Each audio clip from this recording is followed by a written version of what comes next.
Good afternoon, everyone. I'm Greg Magruder, Vice President for Public Programs here at the National Geographic Society. It's my pleasure to welcome you to Grosvenor Auditorium for this special event that we are just wonderfully glad to be able to host for the Smithsonian National Museum of African Art. Before we get started, I want to remind you to turn off your cell phones if you've got one. In fact, I need to turn mine off. All right, done.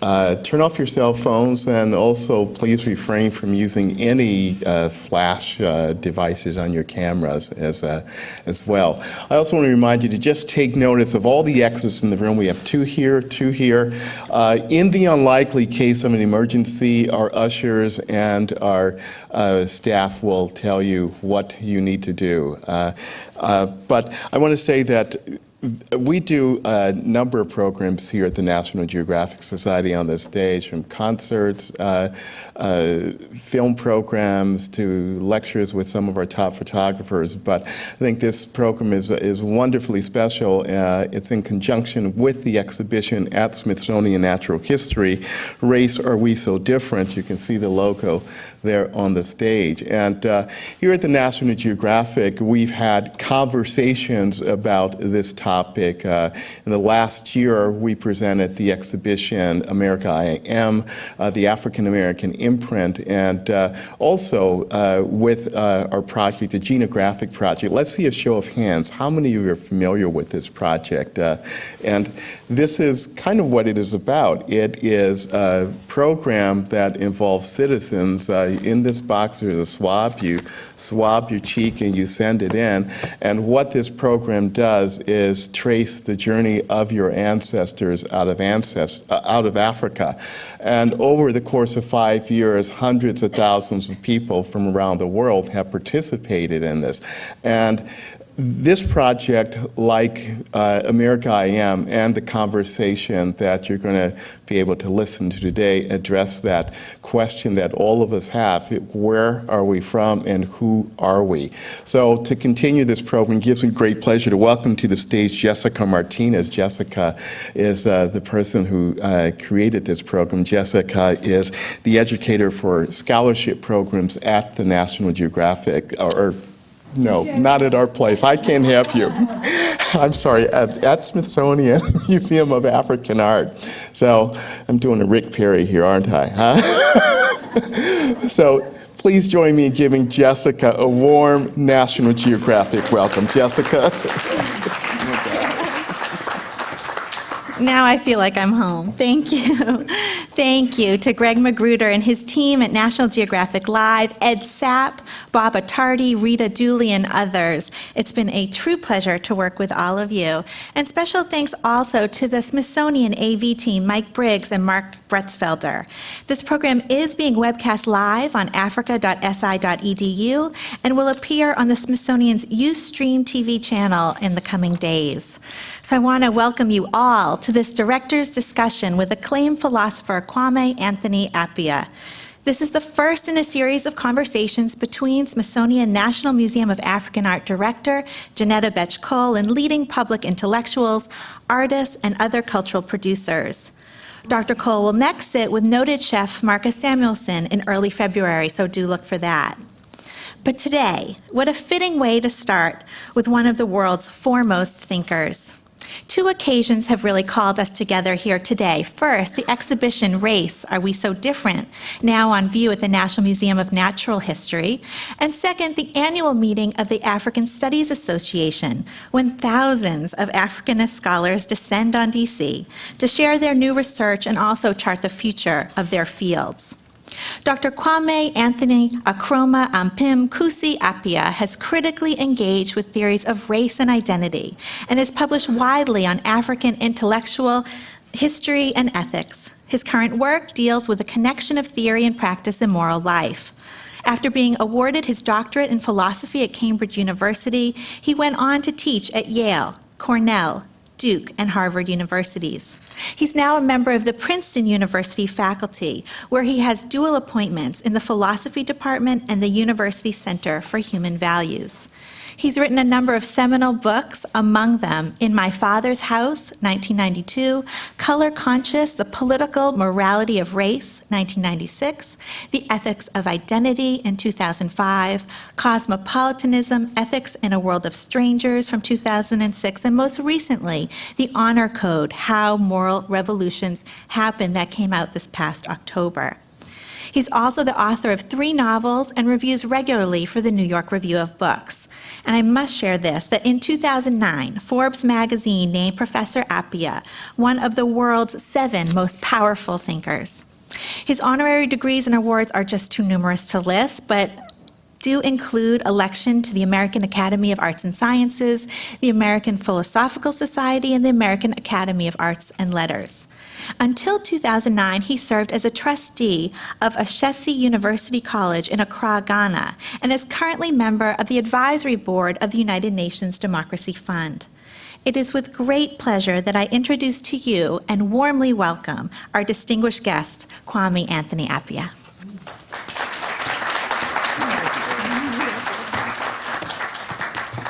Well, thank you for that very kind introduction. I always say that my mother was British and my father was Ghanaian, and when people give you a nice introduction like that, my British side comes out and I get embarrassed. But then I remember that I'm also half Ghanaian and I just accept it. I say, it's nice, it's good for people to say nice things about you, so thank you very much. I'm just going to talk briefly for maybe 20 minutes, and then you'll have the privilege of seeing me interrogated by Johnnetta Cole. So what I wanted to talk about to sort of frame our conversation was about race, about museums, and about art. And one of the things I like to do in thinking about these things is to draw to people's attention the fact that the way we think about these things is the result of a history. There's no natural way to think about human classification. There isn't a single best way. There isn't a way that God fixed. There isn't a natural way to make museums work. Museums are a historical institution. They're different in many different places. They've developed over time.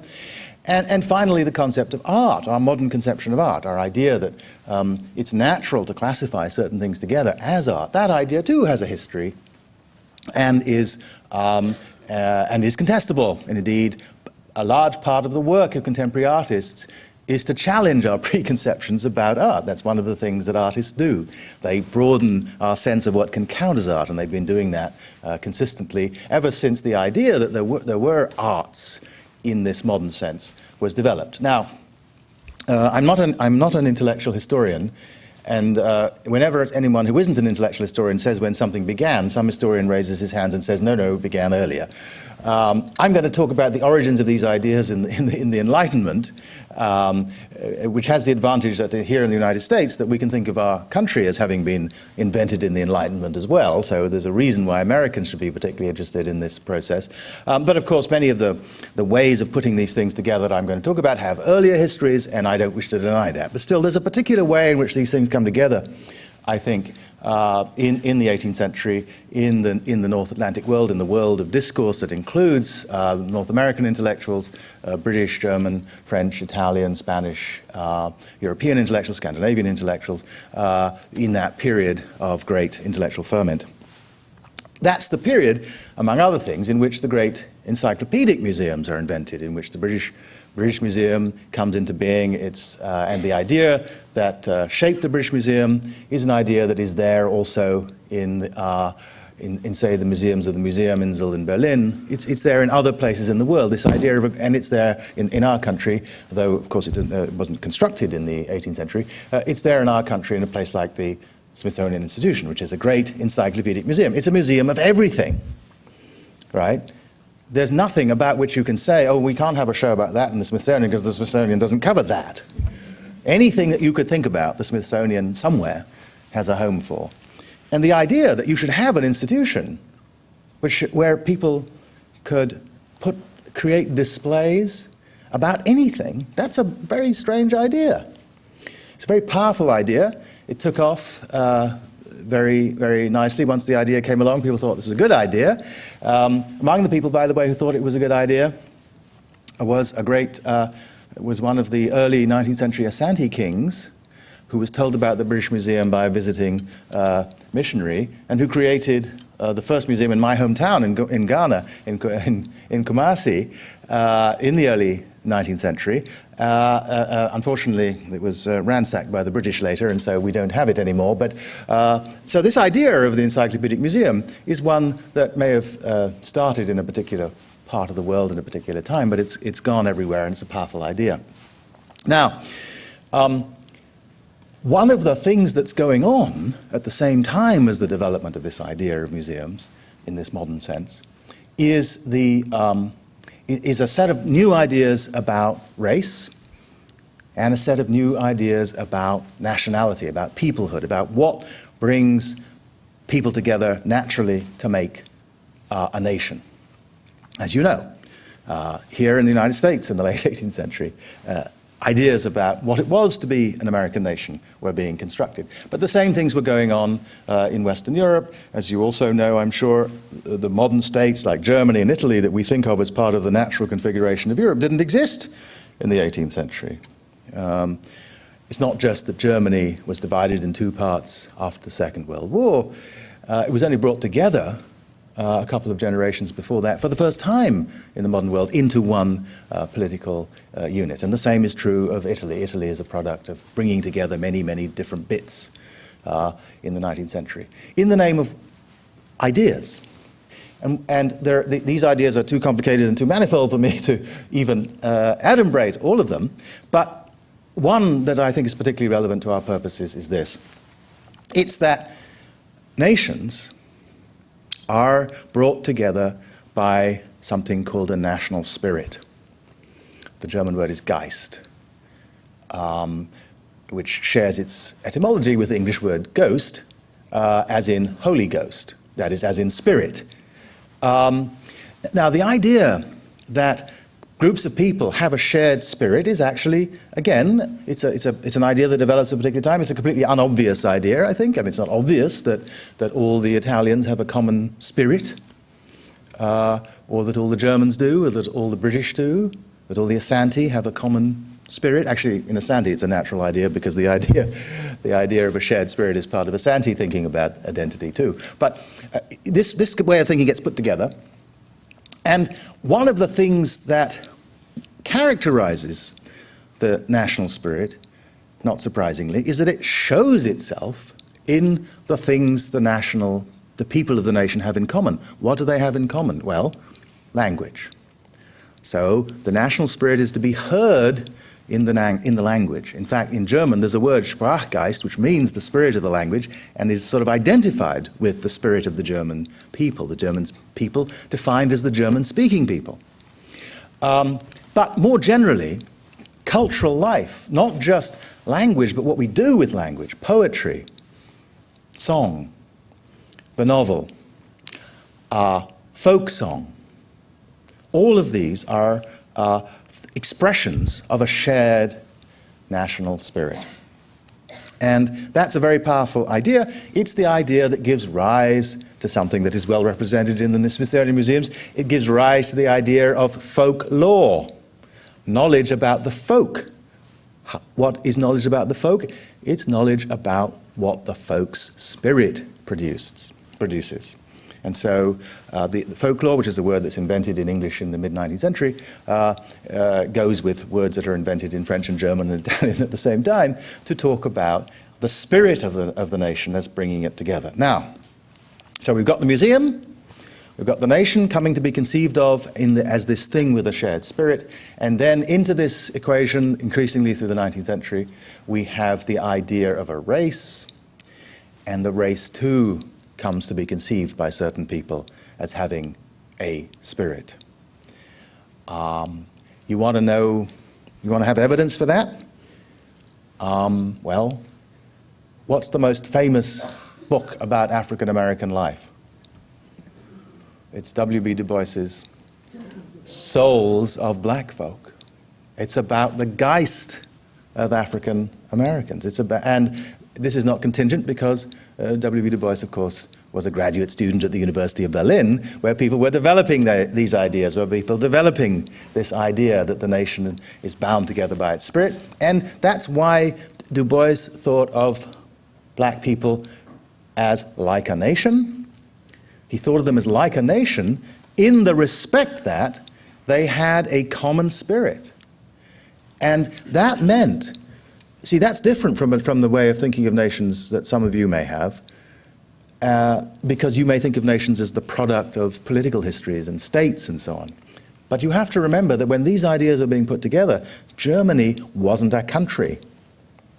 So you couldn't explain what made the Germans German by talking about their having a shared set of institutions. They didn't have a set of shared institutions. Some of them were living in free cities, some of them were they were ruled by bishops, some of them were ruled by princes, there was a king in Prussia. There were all kinds of different rulerships. So many of them, the German-speaking peoples, were living within the Holy Roman Empire under the rule of a German-speaking, a German ancestored person who probably mostly spoke French, actually, at the Viennese court. So they couldn't have given that account of what brought the nation together, so they gave this other account. They gave this account of it as a spiritual thing, as a geistige thing, as a thing that had to do with the life of the mind and the spirit and the soul.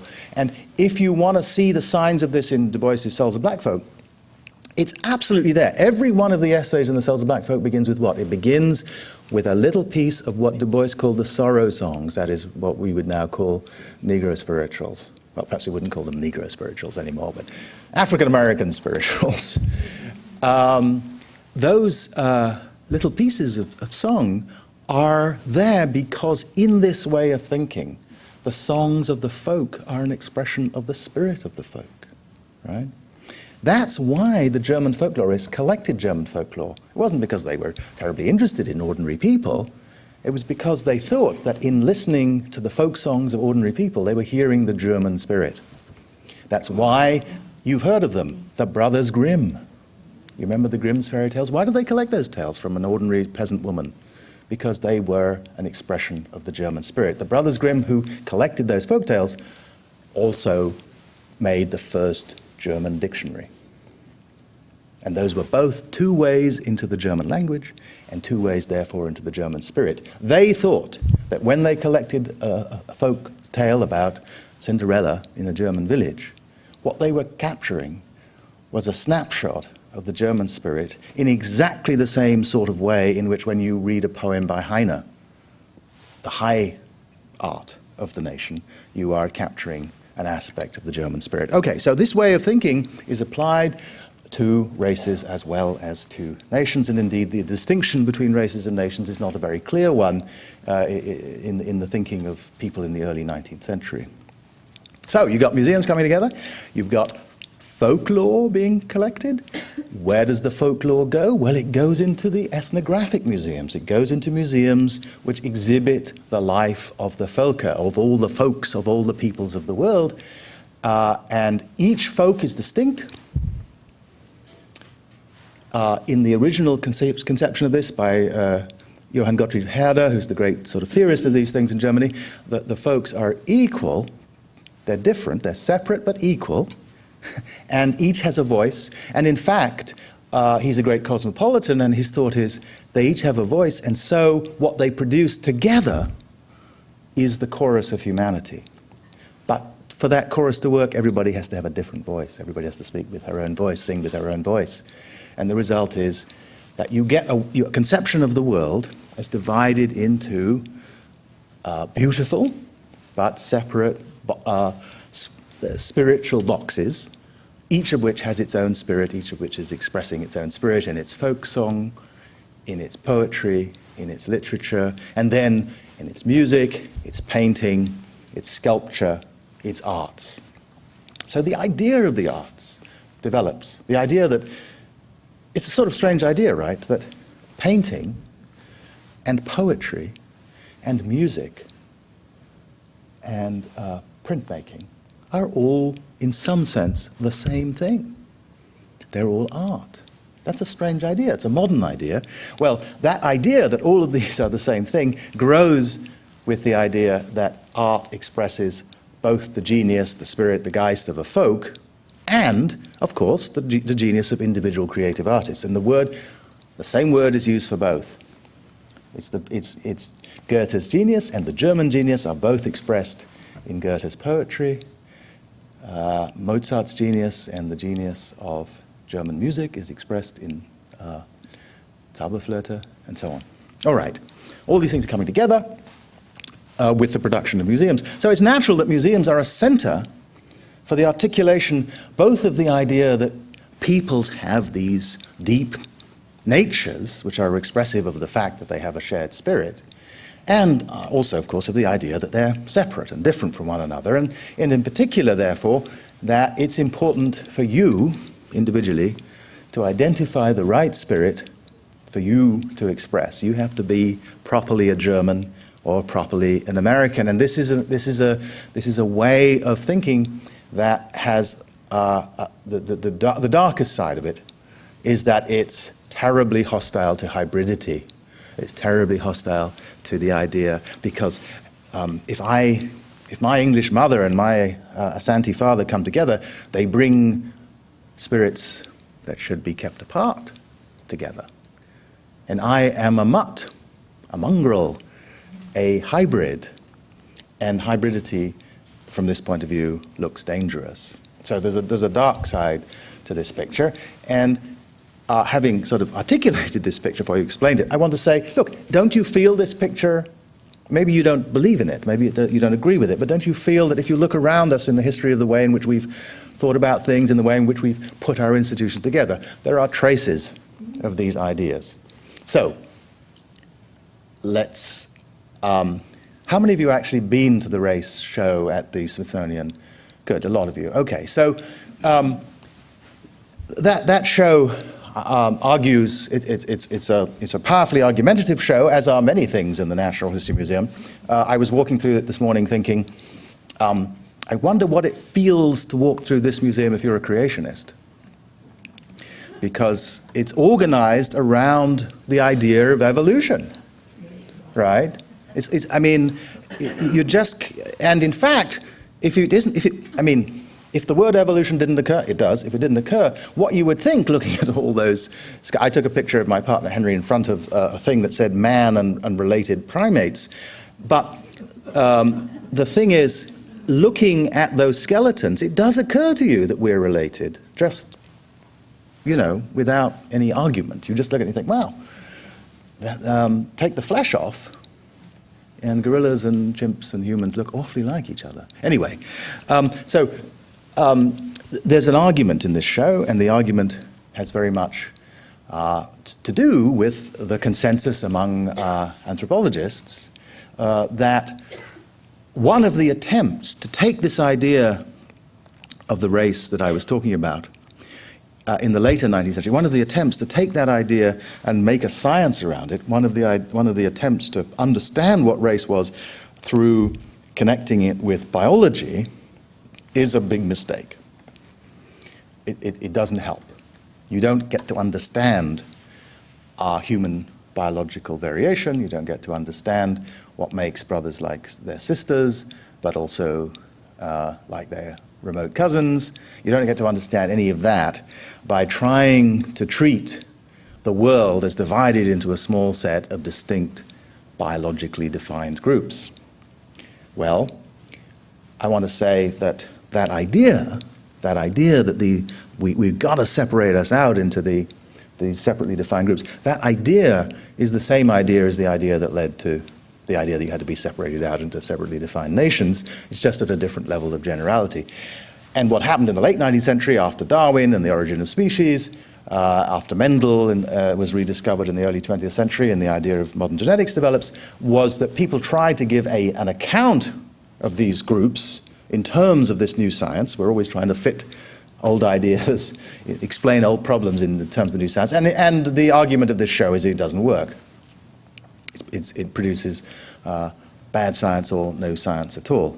I'm the wrong person to disagree with that. I think that that's correct.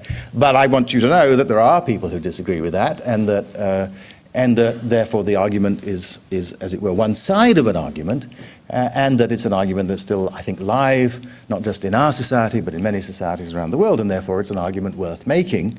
And I was glad to see it being made.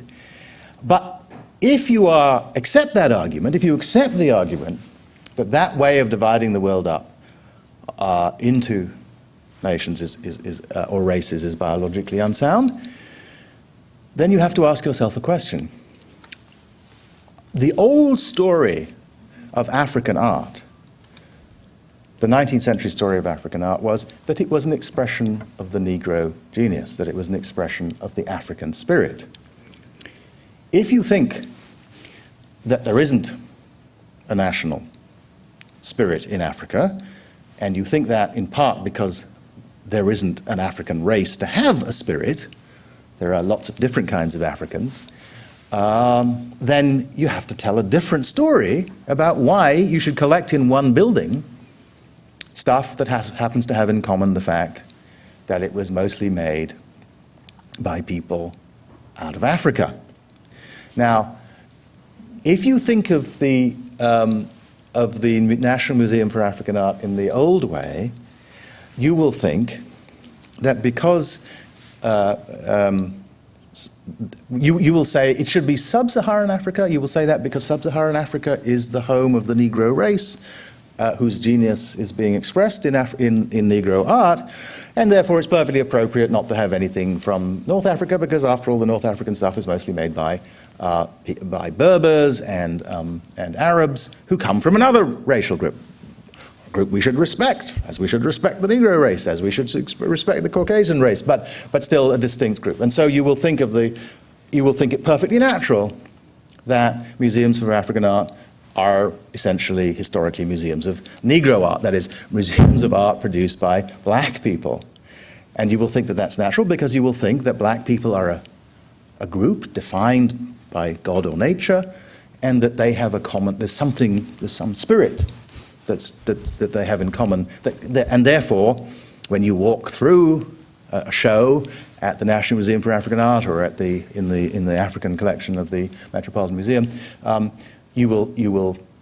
this picture will speak to you, and you will find yourself saying, you know, this is really like that. You'll find yourself looking at a Dan mask, and then going down to a mask from, say, Angola or Congo, and you'll think, this is all African stuff, and so it speaks to me through one voice, and so you will find yourself expecting resonances, right? Well, maybe there are resonances, and maybe there are historical explanations why there should be such resonances, but you can't base your theory of resonances anymore on the idea that African art is the art of the Negro people, and the Negro people have a spirit that is expressed in their art, because that theory is every which way wrong. So, you can reasonably ask yourself, how should we understand the categories, the racial categories that we use in our lives today? There's no doubt that we use racial categories. There's no doubt that there's something crazy about a person who says that Jesse Jackson isn't an African American on the grounds that they don't believe in race, or that someone says that Bill Clinton isn't a Caucasian because they don't believe in the white race. There's something crazy about that. You're missing something about American social reality if you don't know those things. But we have to give a different account. We can't give, according to the Smithsonian and the American Anthropological Association, and by the way, we can't give that account, so we have to give a different account. And then we have to have a story about why, given our new account, it makes sense to have a National Museum for African Art. And the director of the National Museum for African Art is now going to quiz me about whether I have such an account.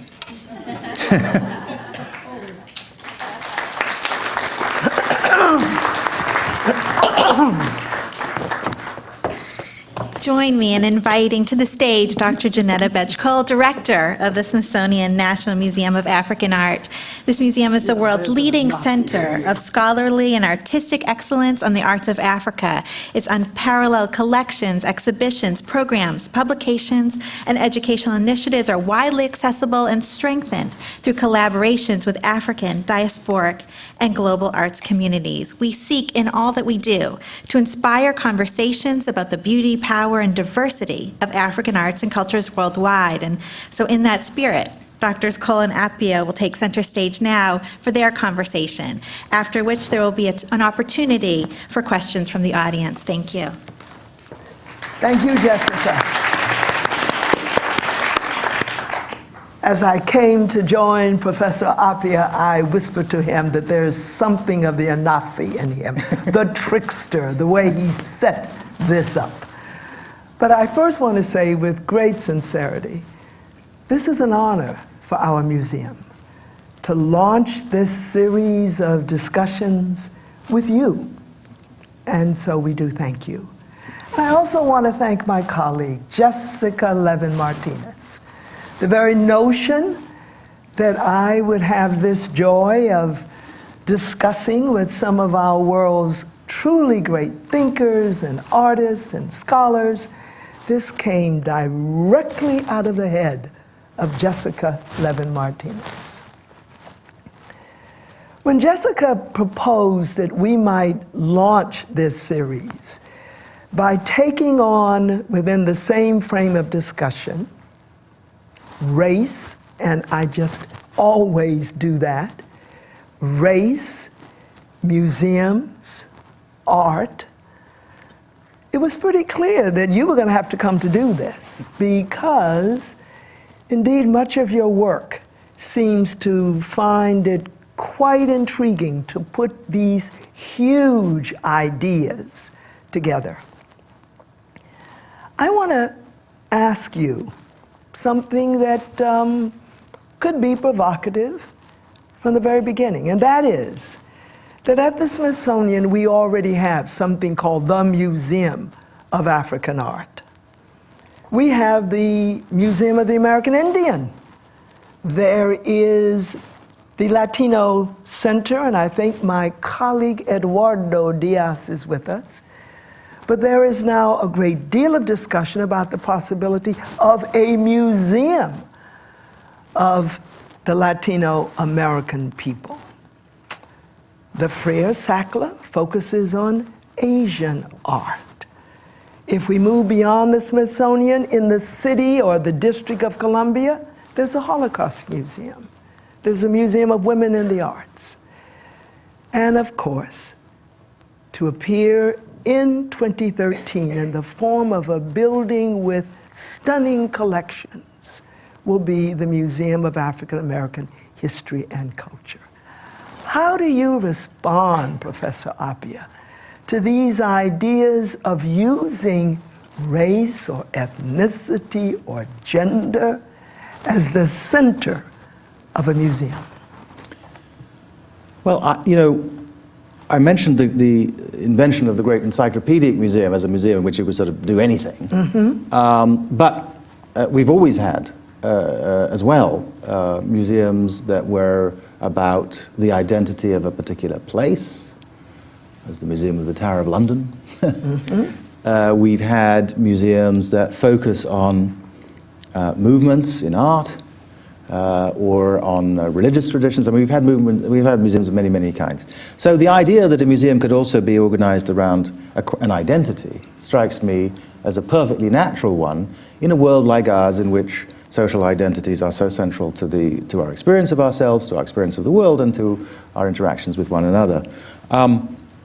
The standard objection, of course, is that in drawing attention to one identity, among others, we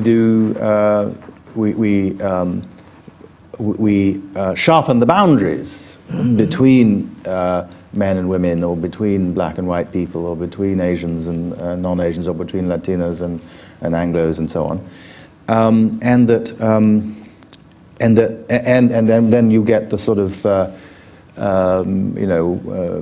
why can't we all be one? Why can't we all rush back? Why can't we all get together? Why can't we all get together? Why can't we all get along, as he said after the riots in LA. Well, I think the answer to that is, first, that actually one of the ways in which boundaries get kept sharp is by not attending to the salience of identities. One of the reasons why why it's hard in Ireland in the north today why there's a relatively sharp Protestant Catholic boundary is because there isn't actually a good public discourse in Northern Ireland about Catholic identity and Protestant identity. I think that, given that these identities are out there in the world, reflection upon them is necessary in order to get along. So that I don't share the view that drawing attention to identities is necessarily divisive. I think the divisions are there, and thinking about identity, whether it's through thinking about it in relation to the arts in particular, or more generally in terms of sort of social and cultural life, history, is a useful thing to do in order to build those links. So when someone says about a national group, well, we've got to have museums about German culture. I want to say two things. Yes, I think it is good to have museums about German culture, but those museums don't have to. Those museums have to be put together by curators who know things.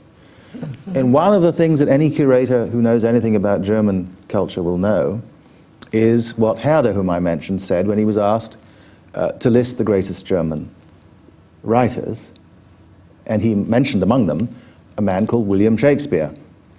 And what he meant was, William Shakespeare was as important for German intellectual and literary life as he thought, almost, Goethe. And the standard translations of Shakespeare were important to them. German music, that music wouldn't be interesting if all the composers in Germany had said, "Whoops, Italian, I must shut my ears," or "Whoops, Arab, I must shut my ears." The sounds you hear in what we call classical music, or in romantic music, which we also call classical music rather confusingly, the sounds we hear are shaped by histories of exchange across these boundaries. How could you, for example, construct a museum of African American history which said nothing about white people? Impossible. I don't know what that would look like. African American is an American category. It was made by Americans. It was made in America. It was made by all Americans. So was American Indian as a category made by all Americans. It wasn't made just by people looking at American Indians. There are American Indian organizations now, and they are, and so with American Indian identities, both at the generic level and at the specific level of Cherokee, Sioux, Lakota, those levels of identity are the product of dialogue between insiders and outsiders. They always are. And so whenever you look at it, again, what would a museum of women or gender look like in which there was nothing about men? So I think focusing on an identity doesn't mean ignoring the fact that that identity is itself shaped in dialogue with other identities, and that in focusing for the moment on this one, we are, among other things, preparing ourselves for other moments when this identity will fade into the background and we'll be thinking about something else. The fact that you think that the National Museum of African American History is important doesn't entail that you don't think that it's important that there's a history museum, American History Museum on the same mall. It doesn't mean that you think that that we should close down anything else. I'm thinking of Shiro, Audre Lorde, excuse me, who cautioned us about singular identities. I knew her at Hunter College, and in a very dramatic way, she would often introduce herself. She'd say, "I'm Audre Lorde, a black woman, lesbian, feminist, mother, professor, warrior poet. Yes. And she would go on to say, how dare you deny me any of these multiple identities? How do we ever get to a point where, in fact, each of us can move with much greater grace and joy in our multiple identities? Right. So I think that, look, a lot of bad stuff has been done in the name of, say, racial identities in the world, and it was a natural thought. Okay, let's just abandon this category, right? Terrible things have been done in its name, so let's abandon it. That's one strategy. And maybe in the very long run that'll work. But I don't. But in the present, where these identities are doing their work for good as well as for ill, acknowledging them, thinking about them, working on them, and allowing ourselves, as you said, as Audre Lorde says, to see ourselves as at the intersection. Everybody is at the intersection of lots of identities. We don't actually, in contemporary America, we tend not to name our family identities, right? The Smiths, the Coles, and so on. But in fact, the sense of yourself as belonging to a continuing group of people who have shared ancestry at the lowest level, at the level of grandfathers and grandmothers and great-grandfathers. That sense of yourself is very powerful for even for supposedly rootless contemporary Americans, and certainly, of course, has been very, very powerful throughout human history in many places. So, but notice that can be very, very important to me, my sense of myself as belonging to my father's matriclan, say, while it's also being true that everybody who exists is the product of at least two of these things, right? You have to get people from different matriclans together to make new people. Because sex within the matriclan is incestuous, so you can't do that. So similarly, every person is the product of a coming together of families. And many, many Americans are the coming together not just of families, but of religious traditions. We have, Bob Putnam at Harvard has pointed this out recently in a wonderful book called American Grace, that what's interesting about the American religious situation today is not so much the fact that we have a great diversity of religions, is that we have religiously diverse families. 50 years ago, typically, if you were a Catholic, all your uncles and aunts were Catholic. Yeah, it's not true anymore. That's one big change. More and more people have a Jewish. They're Catholic, but they have a Jewish cousin or a Jewish aunt or uncle. More and more people also change confessional identities in the course of their lives. And again, that was very rare in the past. People become Jewish, and people become Baptist, and or cease to be Baptist and become Methodist, horror of horrors, and so on. So I think these, in other words, each of us now is not just living with multiple identities, but we're often living in small groups which are diverse in new ways. One of the great changes in the last 30, 40 years in this country has been that more and more people live in groups that are small groups that are explicitly of different sexualities. That they're not. You don't think that everybody you know is. If you're straight, you don't think that everybody you know is straight. If you're gay, you don't think that everybody you know is gay. And so you have not only your Jewish aunt, if you're a Catholic, but you have your gay uncle, as it were. And again, that kind of diversity is in our intimate lives. It's in our family lives. It's around the Thanksgiving table, as well as in our political lives and in the Congress and so on.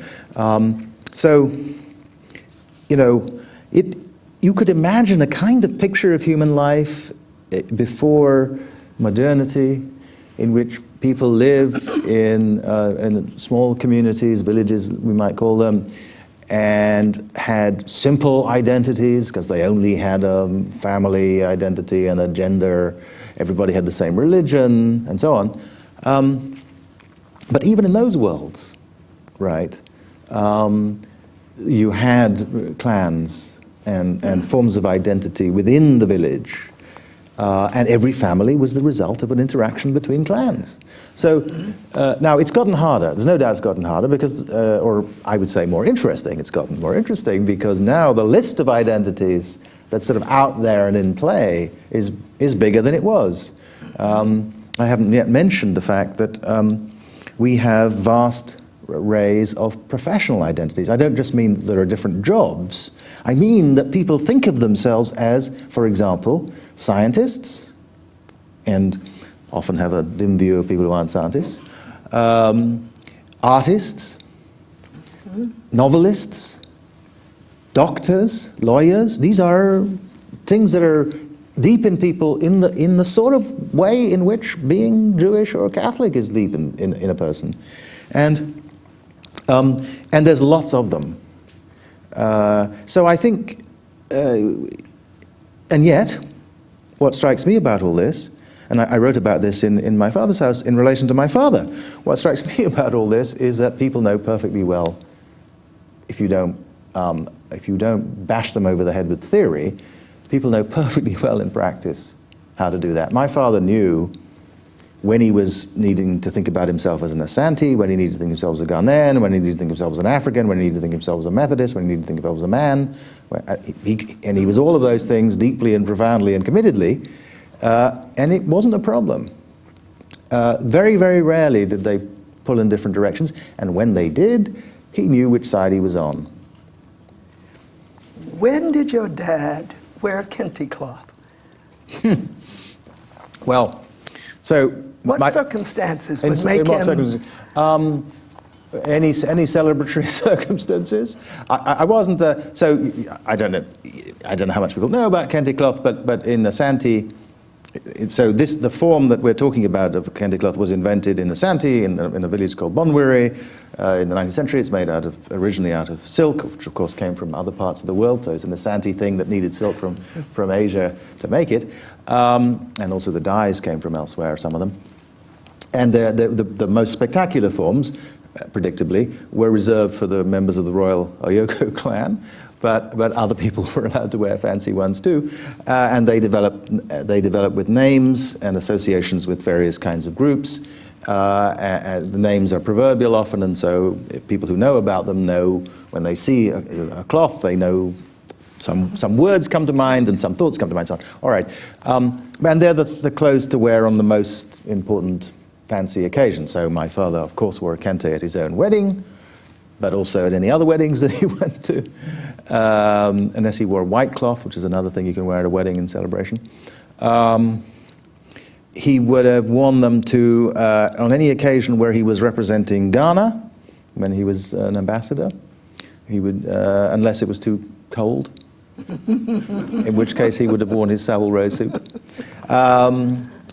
And when I was growing up, I had to reach a certain age because before I was allowed to wear first cloth at all, children don't wear it, and then little boys don't wear it, and then he gave me my first kente, which is one of his kentes, when I was sort of 14, 15, and it's still sitting there it's in the drawer by the bed in my home in New Jersey, and I don't have much occasion to wear it, but if you ask me to a sufficiently ceremonial occasion, I might. But so, and I want to say something about, I think, so for my father, who he was a lawyer as well as a Methodist, and he was a member of Parliament, and at various points an ambassador, and for him, it was really important that as often as possible in his official duties, he didn't wear suits. He wore ntama cloth, worn like a toga. In fact, when he gave me mine, he said to me, he said, now you can put on your toga virilis, which is the Roman word for putting on the toga of a man.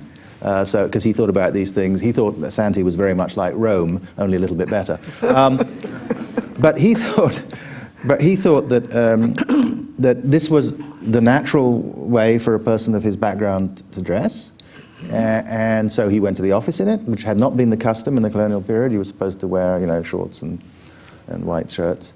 And I remember when my first job was at the University of Ghana in the philosophy department, and I went in the first day, like my father, in cloth.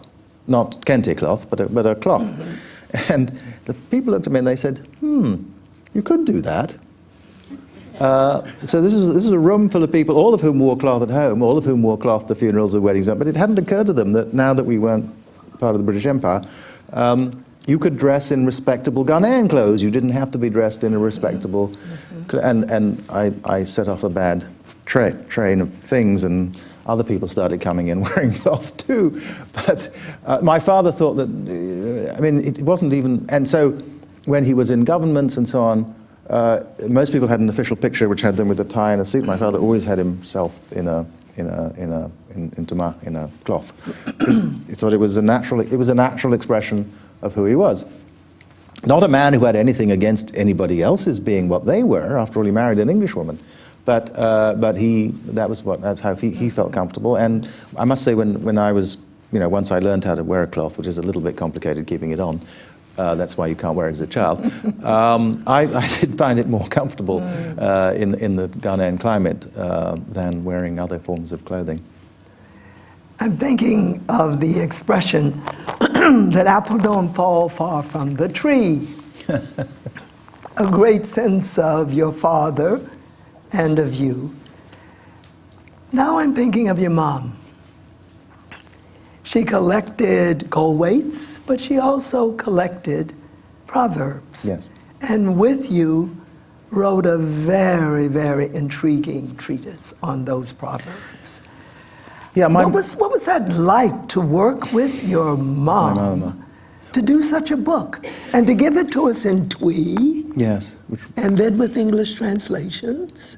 Well, so my mother was so she was an English woman, but she, insofar as she was a folklorist, she was an Asante folklorist, she was a folklorist of her husband's culture and traditions, and so she did, and in that respect, she was an artist, she'd been to art school as a painter, and when she came, and she was, as a child, everybody in the family, had little collections of something, so when she arrived in Ghana, she started looking around to see what there was to collect, and she fell in love with these small brass weights, which were used in the past for weighing gold, and they come in three kinds actually.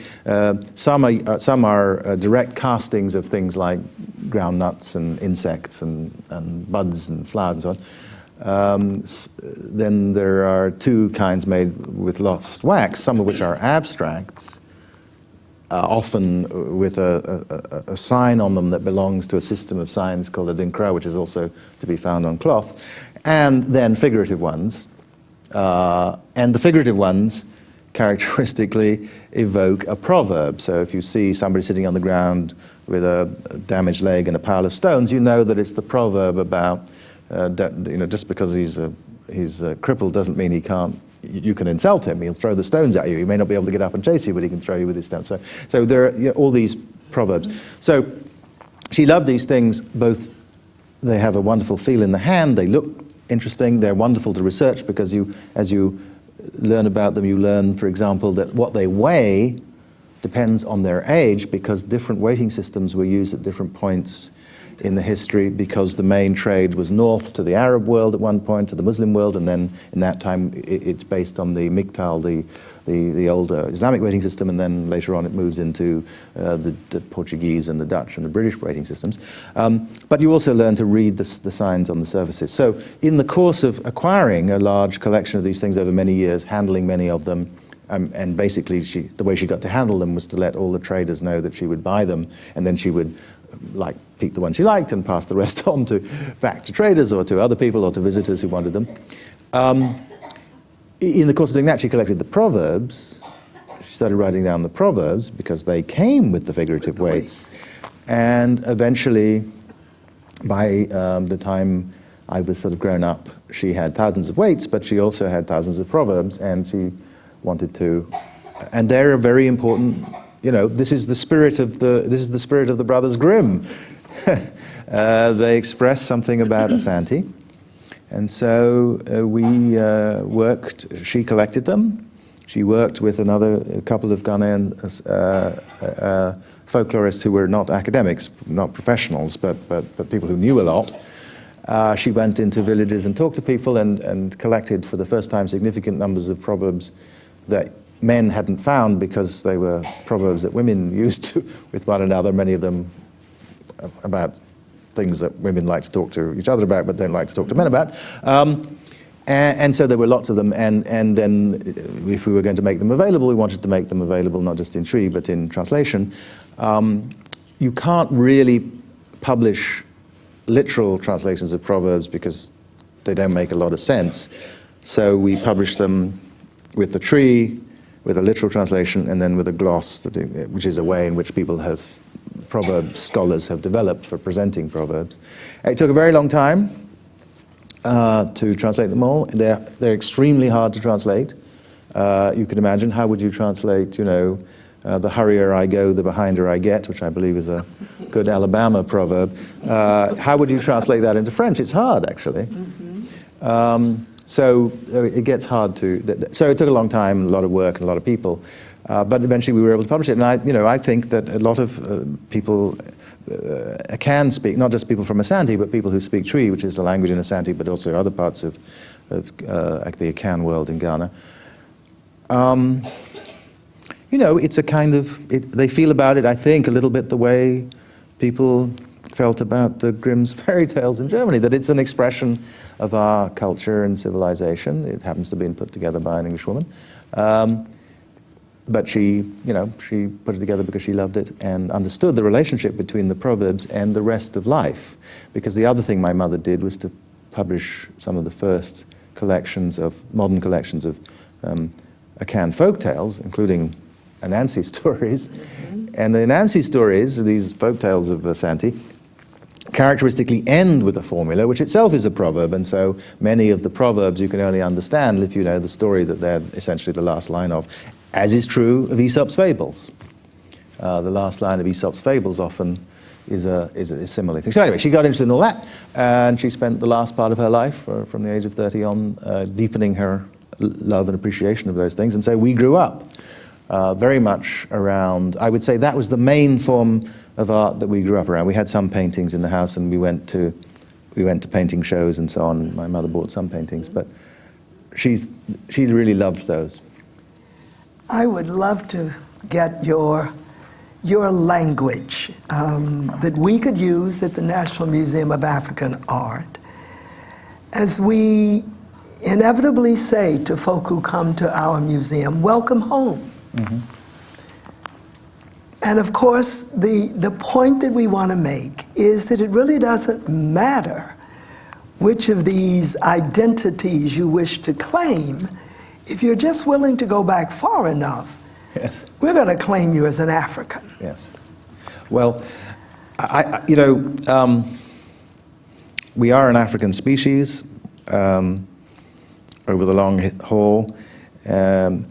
The people who left Africa to seed the rest of the planet didn't just go in that direction. They kept coming back, so there's been back and forth all along.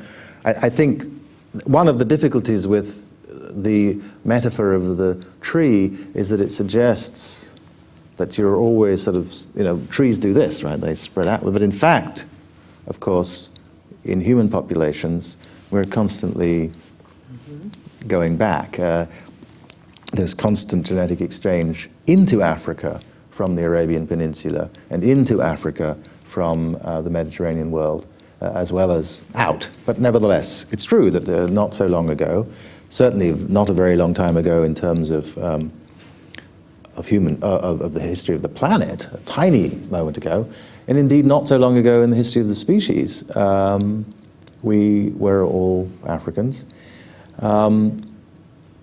I think that it's one of the things that's come out of the research on the Middle Passage and what happened to people as they were taken out of Africa in the Atlantic slave trade, is that we've also, I think, come to appreciate that the old picture that they all came from a few places in West Africa is just complete nonsense.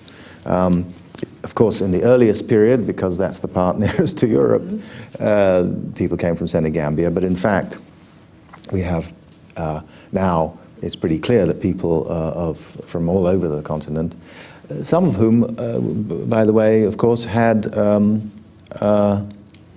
Arab ancestry, as well as other forms of African ancestry, entered the system. So we have both an incredible diversity of origins in the American population, both if you're talking about post-Columbus, post the 15th century post-slave trade, and of course, if you go back in the long history, yeah, we all start out there. So, and I think that, you know, my mother wasn't an Asante originally, but she had a pretty good Asante funeral.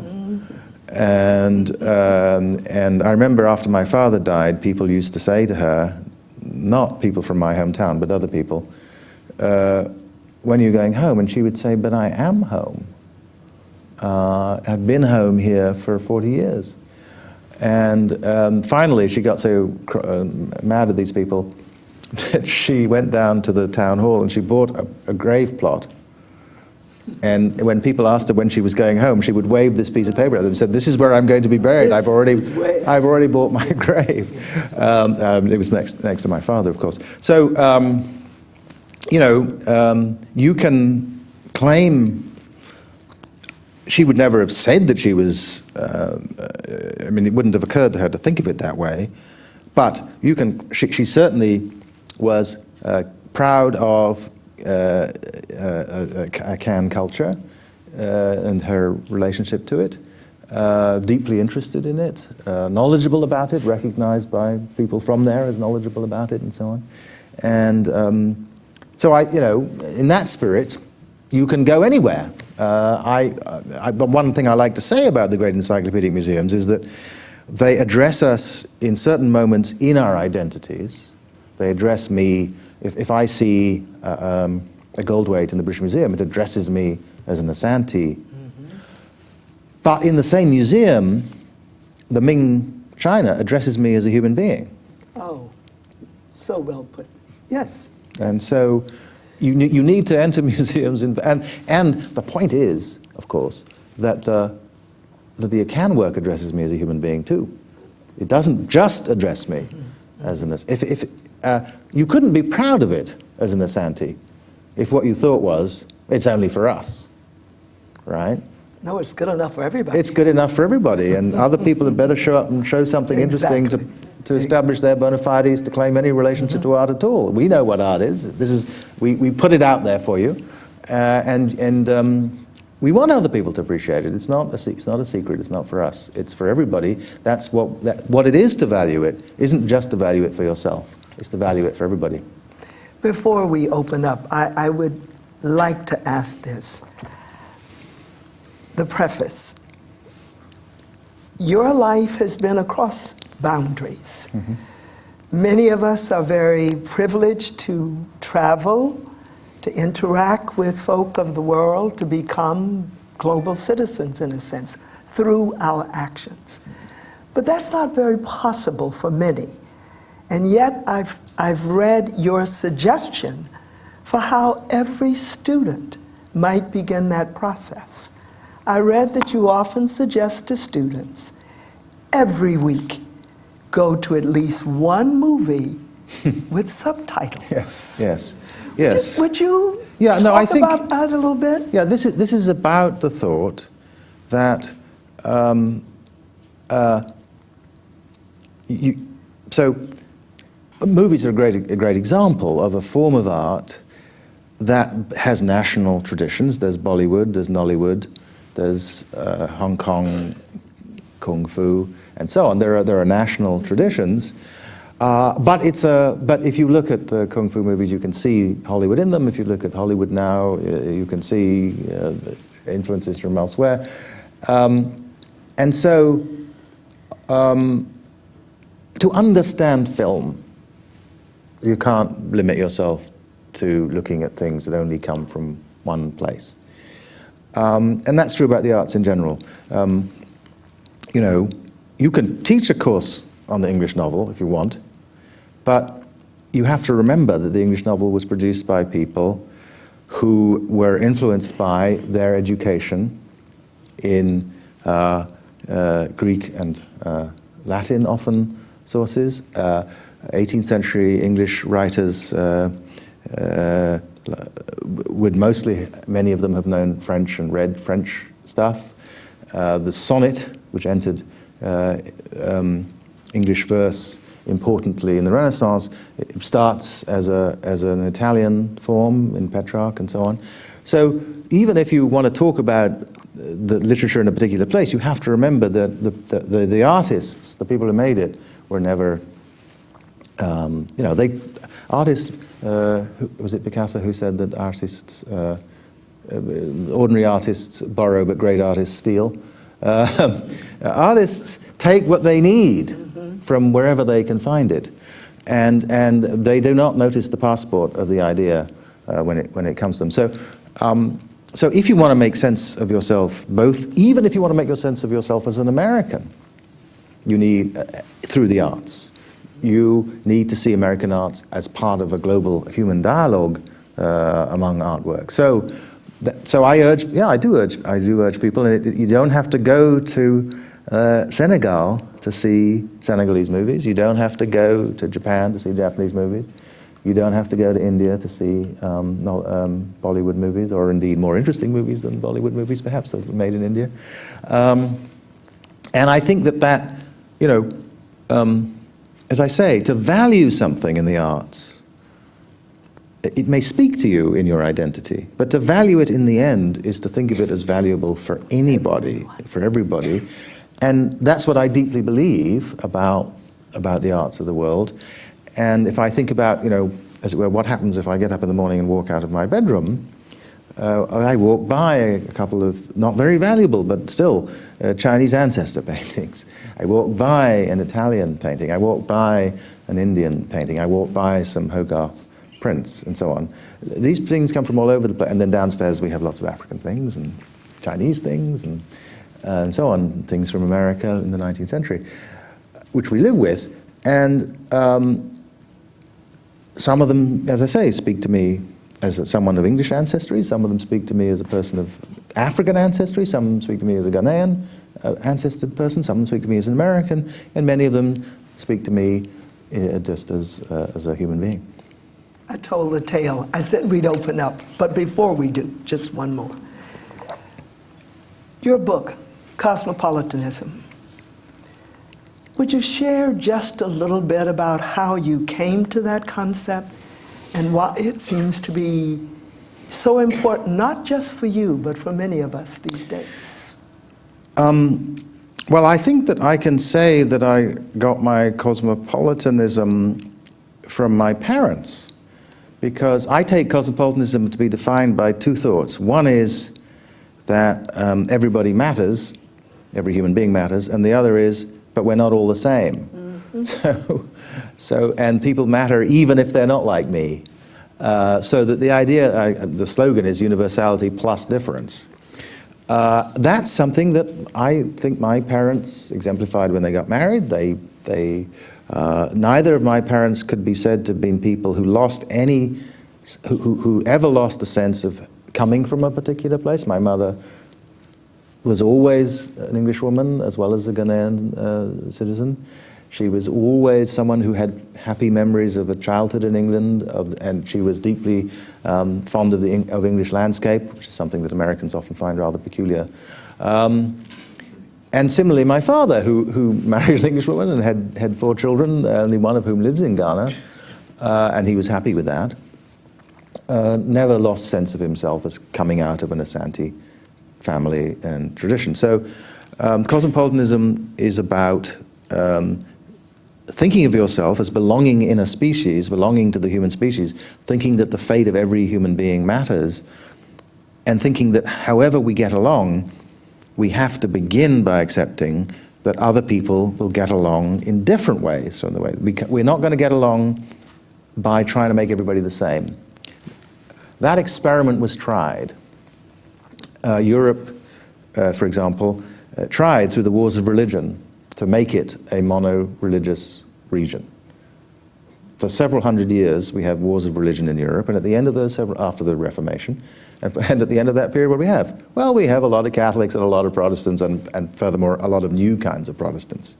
Rather than eradicating religious difference, what tended to happen was the people stuck, some people anyway, stuck to what they thought what they wanted to hold on to. So I think people are going to be different. That's fine. And it's interesting. That's why it's interesting to watch movies with subtitles. If everybody made Hollywood movies, movies would be less interesting. I'm not against Hollywood, but I would be against a world in which that was all there was. And so I think at every level, at the political level, at the moral level, at the aesthetic level, thinking of yourself as both belonging in a place or one or two places and everywhere is the right way to think. And you don't have to go everywhere to think like that. I haven't been everywhere. Nobody's been everywhere. You can engage with much of the world without visiting it. And in fact, the wrong kind of visiting can get in the way of cosmopolitanism.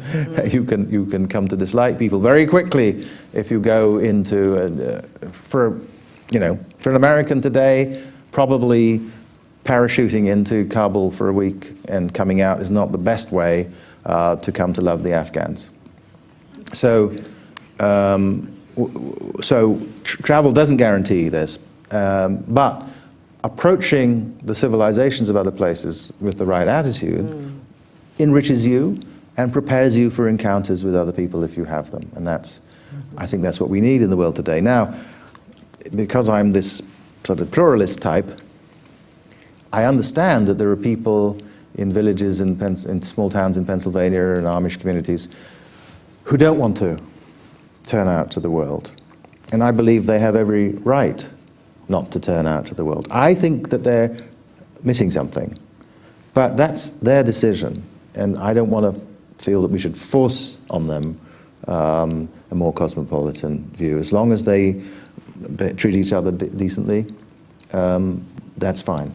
But I think that we need a world in which a significant proportion of the population isn't like that, because we do need to solve problems together. We have a shared environment, we have a global economy, we need to think of each other as working together. But I don't think everybody should be forced into it. And if you want to, people in Buddhist monasteries in Bhutan are not interested, apparently, in me, and that's fine, and I'm not going to impose myself upon them.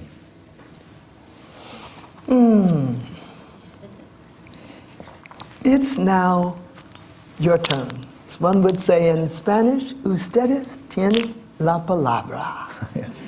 There are microphones, and I think folk are assisting us by moving around with them.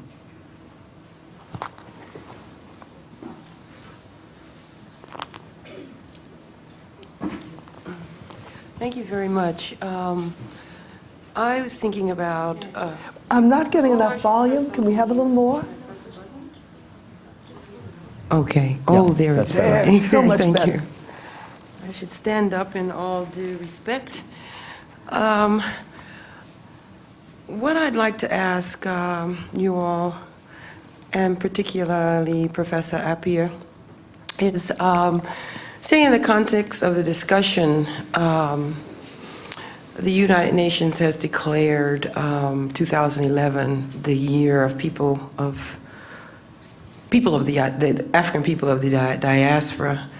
So I would like to know your thoughts about that, say in the context of cosmopolitanism, which is a concept I've always liked, and or internationalism, and also this idea of blended nation. I went to one of the talks, I think, connected to the either this particular exhibit or one before, I can't remember, it's a couple of months ago. So I wish you would comment on that in terms of what you think about I know African diaspora, the term, and there are a lot of lags and gaps there, but, and often people think of it as exclusively political. So, thank you. Great, that's a good question. So diasporas are, one of the important phenomena in our world, and they're a reflection of the fact that we've been a traveling species all along. We were a traveling species in Africa, and then some spilled out of Africa, and then the human habitation of the planet is a result of the fact that we are a traveling species. And people travel under their own steam, and of course, in the case of the Atlantic slave system, they were forced to travel, and forced migration creates diasporas too. It creates different kinds of diasporas, but it does create diasporas. And the psychological logic of diaspora is to have as one of your identities, never your only one, because you never only have one identity, as one of your identities, an identity that connects you with an ancestral place. That's the sort of fundamental thought of a diasporic identity.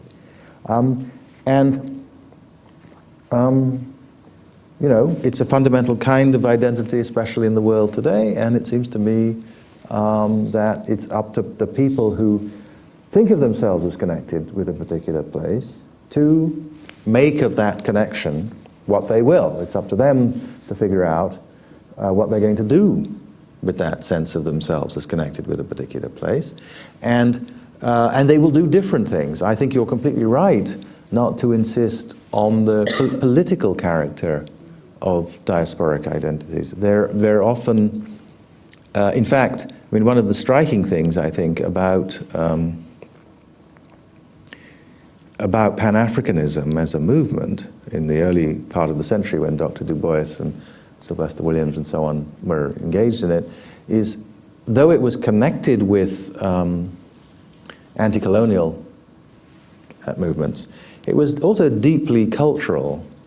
And if you think about the role of ideas of Africa both in the negritude movement of the French Caribbean and in the Harlem Renaissance, in each of those cases, a sense of an identity rooted in a history elsewhere was central to the life of a cultural movement. So I don't think, at least not in the narrow sense of political, doesn't have to be political. Nowadays, there's a sense of political which we have in the academy in which everything's political. And in that sense, I suppose it's political because it involves issues of power, and everything involves issues of power. But I don't think it needs to be political in the sense of aimed at capturing states or organizing parties or running institutions. And so this form of identity is an extremely interesting one, and reflection upon it can guide us to think about interesting questions, including the whole question of the Constitution in the last 500 years of an Atlantic world. A world in which somebody told me today that, didn't you tell me that George Bush had asked President Lula in Brazil whether there were any black people in Brazil? The answer to that is yes, Mr. President. And that, what's one of the most interesting things about that fact is that Africans arrived in Brazil into slavery as they did in the Caribbean and North America, but the meaning of race in the Brazilian context is just very different from its meaning in other post-slave societies in the Atlantic world. And so a dialogue about the different ways, the different histories of black identity between Brazilians and North Americans, or between Brazilians and Jamaicans and Trinidadians and North Americans, is a very interesting dialogue. And I remember, I've only been to Brazil once. I went when my book In My Father's House was published in a Portuguese translation, and I was taken around by these people from the publishing company, all of whom in the United States would have been white, and they kept telling me how important it was to them that as Brazilians they had African history. So that's not what you have here. I mean, even though, by the way, I don't remember what the numbers are, but a very, very large proportion, maybe 30% or something. Well, let me do it the other way around. I believe it's true that a majority of the descendants of American slaves currently living in the United States identify as white. There's been much more passing than Americans recognize. And there's been so much more passing than Americans recognize that many of these people don't know this fact about themselves, which is why we don't know it. So anyway, so these are different histories, and in diasporas you get interesting conversations because identity, the very same identity terms, Africa, black, get given different meanings, and so actually it can be the source of misunderstanding, but if you approach it in the right spirit, it can be a source of adventure and fun.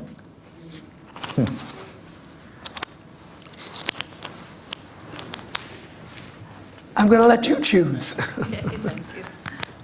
Thank you very much. It's an honor to be here and to hear both of you. There are two things. I just want to add to why different museums.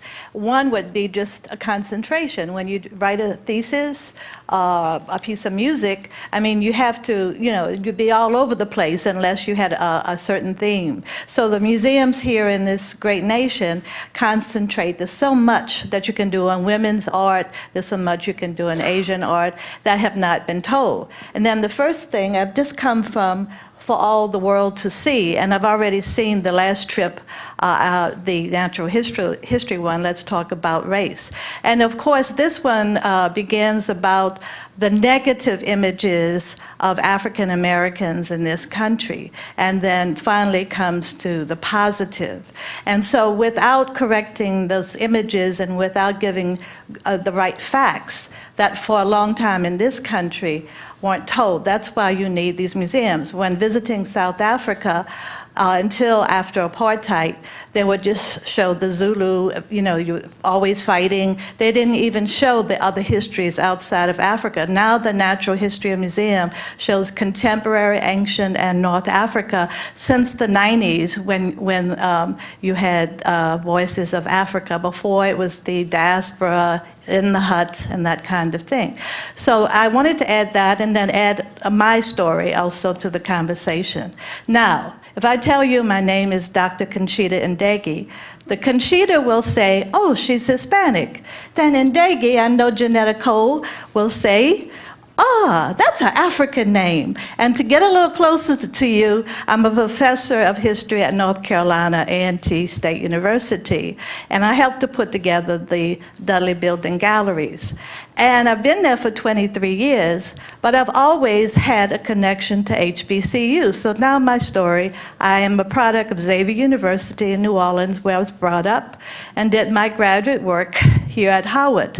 Born here in D.C., my mom migrated during World War II to D.C., met my father, who was from the Philippines. Now you understand the name Conchita, but I'm not Hispanic.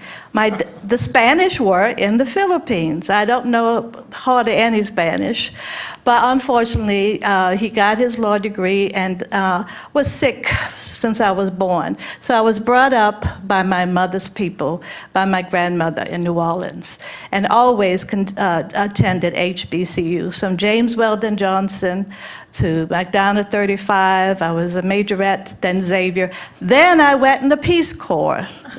Lived there for 10 years, married a Ugandan. My only child was born in Uganda. So I tell people my DNA is all over the place, but my culture and politics is New Orleans, African American, and of course, New Orleans in that time and space of the 50s and 60s was partly a New Orleans African American Creole.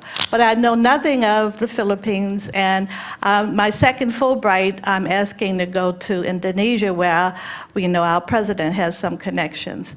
And I would like to visit the Philippines, just to at least to get to know that part. But I know hardly anything. So people, when I visit East Africa, because I've been there, they say, oh no, you're not black.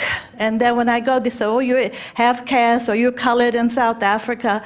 But blackness is a culture and politics. It's not the outer part of your skin. And where you were brought up and matters a lot to your identity. Thank you. Thank you. Want to come over this side?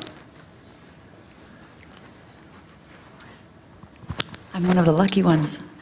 Thank you so much. What a wonderful talk this afternoon. Your response, Dr. Appiah, when you said that, hold on here, I'm forgetting it. The going to Brazil and people insistent on their black heritage and how we won't find that here. It made me think a bit about the Global South and the discourse that is as a collective in response to the history that you outlined for us originally. And I wonder if you could speak to your sense of that collective and the weight of it in the future, perhaps. Thank you. Well, it's a good question. It's a very large topic. So the South in that sense, the Global South in that sense, is a sort of a political economic, really, a political economy category. It has to do with where you stand in relation to the world's economic system. And I think that we have a long way to go before there's a lot of really successful collaboration on the part of the countries that are sort of peripheral to the global system in arguing for and achieving a greater centrality and equality in the world economic system. But one of the things that I think it's useful to do as part of the general preparation for those sorts of discussions is to make connections that don't have anything to do with economy or politics. It's to have the cultural exchanges that bring Angolans to Brazil and New Zealanders to South Africa and South Africans to India, that allows, not that New Zealand would want to be classified as part of the Global South.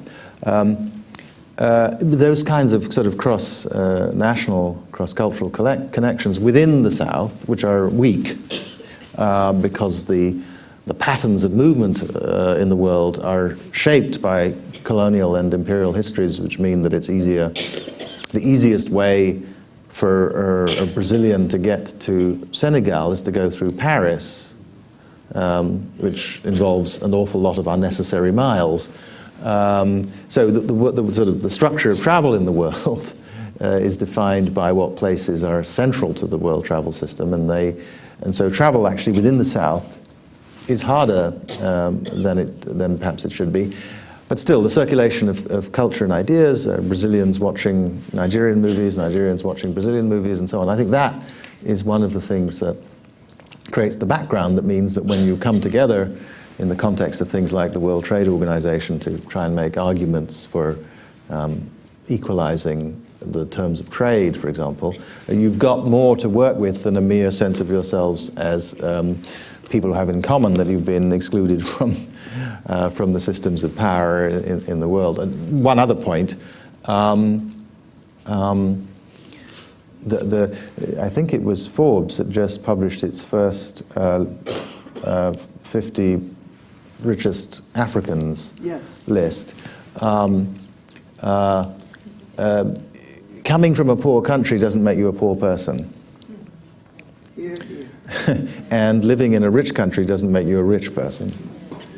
And so we have to remember that